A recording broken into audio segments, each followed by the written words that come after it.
இந்த ஆன்மீகம் குறித்த பதிவில் நம் வீட்டில் இருக்கக்கூடிய எதிர்மறை ஆற்றலை நீக்குவதற்கு எலுமிச்சப்பழத்தை வைத்து அம்மனை எப்படி வழிபாடு செய்வது என்றுதான் இந்த பதிவில் உங்களுக்கு சொல்ல போறேன்.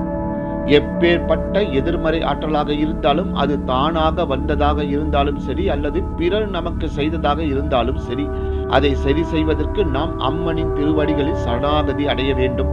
அப்படி நாம் சரணாகதி அடையக்கூடிய அம்மன் சாந்த சொரூபமாக இல்லாமல் உக்ர தேவதையாக திகழ வேண்டும்.